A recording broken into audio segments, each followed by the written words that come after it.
بسم اللہ الرحمن الرحیم۔ معزز ناظرین کرام، السلام علیکم ورحمۃ اللہ وبرکاتہ۔ ناظرین کرام، سیرت النبی صلی اللہ علیہ وسلم کا 18واں ایپیسوڈ آپ کے سامنے پیش خدمت ہے۔ ابو جہل کی ناکام سازش اور رسول اللہ اپنے حقیقی محافظ کی حفاظت میں۔ کافر ہاتھ دھو کر پیارے نبی صلی اللہ علیہ وسلم اور ان کے ساتھیوں کے پیچھے پڑے رہے، چنانچہ وہ بڑی بے دردی سے ستاتے، گالیاں دیتے، پتھر برساتے اور اپنی ذلیل حرکتوں کی ایسی ایسی نمائش کرتے کہ شرافت نے کبھی تو آنکھیں بند کر لیں اور کبھی کانوں میں انگلیاں دے لیں۔ ناظرین اکرام، رقیہ اور ام کلثوم رضی اللہ تعالی عنہا آپ صلی اللہ علیہ وسلم کی دو بیٹیاں تھیں۔ یہ عتبہ اور عتیبہ کو بیاہی تھیں۔ عتبہ اور عتیبہ ابو لہب کے بیٹے تھے اور باپ ہی کی طرح یہ دونوں بھی اسلام کے کٹر دشمن تھے، چنانچہ ایک زمانہ تک یہ نیک بیویوں کا ناک میں دم کیے رہے اور کڑوی کڑوی باتوں سے ان کے دل چھیدتے رہے، مگر بد نصیب ابو لہب کو اس سے بھی تسکین نہ ہوئی اور اس نے ان کو بیٹوں سے جدا کر دیا۔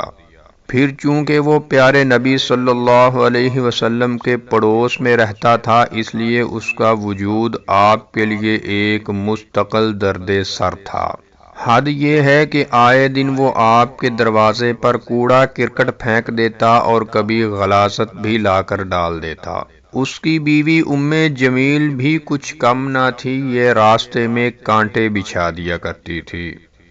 ناظرین اکرام، دشمنوں کا آپ کے ساتھ یہ برتاؤ تھا، مگر اس پر بھی آپ نے شرافت کا دامن کبھی ہاتھ سے نہ چھوڑا اور ان کی بدتمیزی کا جواب ہمیشہ عالی ظرف اور خوش اخلاقی سے دیا۔ وہ سب کچھ کرتے رہتے اور آپ دیکھا کرتے اور صبر کرتے، اور کبھی پریشان ہوتے تو صرف اتنا فرماتے، آل مطلب پڑوسی کے ساتھ کیسا سلوک ہے یہ۔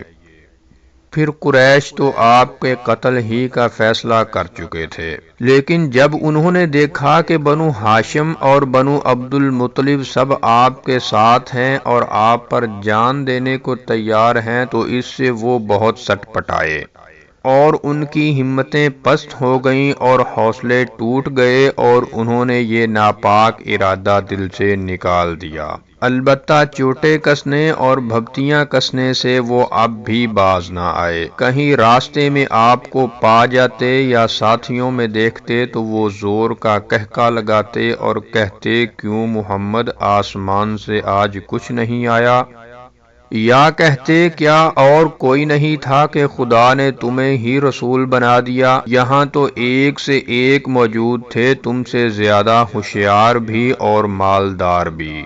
یا وہ تالیاں پیٹتے اور سیٹیاں بجاتے کہ آپ بات نہ کر سکیں۔ کمزور اور نادار مسلمانوں کو دیکھتے تو قہقہ لگاتے اور اشارہ کرتے ہوئے کہتے، یہ لوگ تو زمین کے بادشاہ ہیں، جلد ہی روم و ایران کی سلطنتوں کو گرا کر وہاں پہ حکمرانی کریں گے۔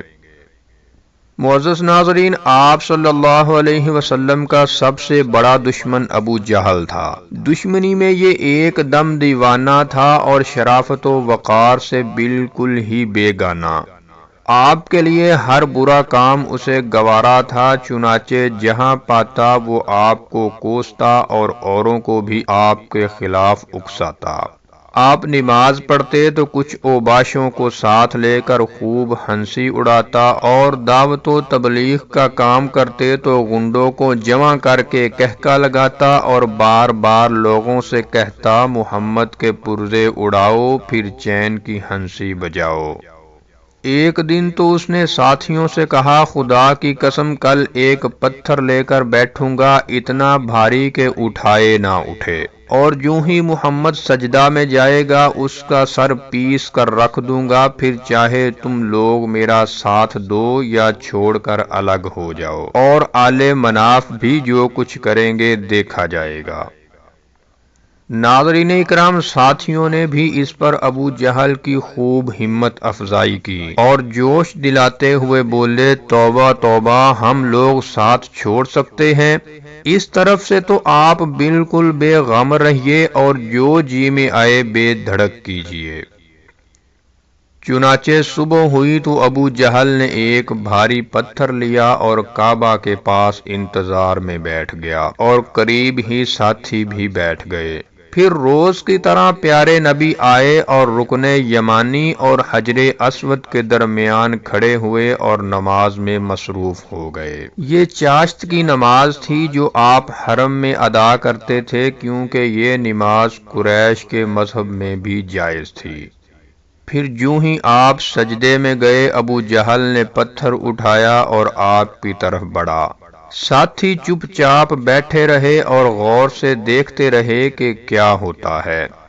کتنا عجیب منظر تھا یہ! ایک دشمن خدا اس سر کو کچلنے جا رہا تھا جو سر خدا کے قدموں کو چھو رہا تھا، اور اس وجود کو مٹانے جا رہا تھا جس کا نگہبان خود خدا تھا۔ ساتھی ہونے والے حادثہ پر نظریں جمائے دھڑکتے ہوئے دل سے ابو جہل کو دیکھتے رہے۔ اچانک کیا دیکھتے ہیں کہ وہ واپس لوٹ پڑا۔ چہرہ اترا ہوا تھا اور آنکھیں چڑی ہوئی تھی اور ہاتھ میں پتھر جوں کا توں تھا۔ ساتھی سخت حیران ہوئے، بڑھ کر انہوں نے پوچھا، اے ابو الحکم، کیا ہوا کیا ہوا؟